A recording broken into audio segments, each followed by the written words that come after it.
August মাসের 11 তারিখ পেরিয়ে গেলেও এখনো বেতন পাননি খোয়াই জেলার প্রায় 600 জন এসএসএ শিক্ষক শিক্ষিকা।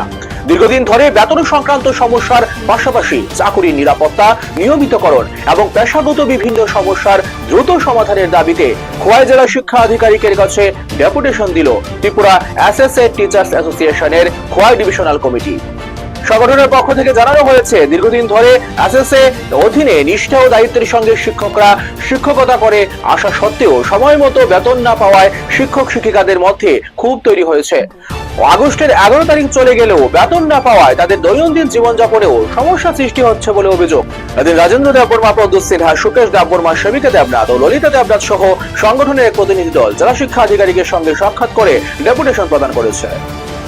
আমি ত্রিপুরা এসএসএ টিচার ওয়েলফেয়ার অ্যাসোসিয়েশনের খোয়াই ডিভিশনাল কমিটির সম্পাদক রাজেন্দ্র দেববর্মা।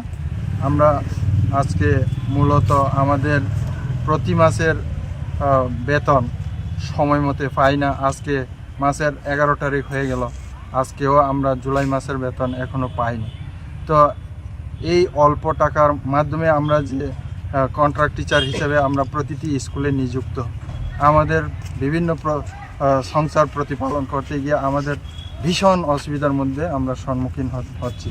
কেউ রোগী আছে, কেউ বাচ্চাদের পড়াশোনার খরচর বাবদ বিভিন্ন ফ্যামিলি প্ল্যানিং আছে। তো এই সমস্ত পরিচালনা করতে গিয়ে আমাদের টিচাররা খুবই অসুবিধার মধ্যে আছে। তো লাস্ট পর্যন্ত আমাদের সংগঠন বাধ্য হয়ে আমরা ডিস্ট্রিক্ট কমিটির উদ্যোগে আজকে ডিউ স্যারের কাছে আমরা 5 দফা দাবি নিয়ে আমরা ডেপুটেশনে মিলিত হয়েছি। তো এখানে আমাদের ডিউ স্যার আশ্বস্ত করেছেন যে তারা অলরেডি এখন একটা নতুন সিস্টেমের মাধ্যমে বেতন ভাতা হবে, যে স্পোর্টস পোর্টাল নাকি ট্রেজারি ফাংশনের মাধ্যমে। সেই কারণে নতুন সিস্টেম হওয়াতে কাজ করতে গিয়ে একটু বিলম্ব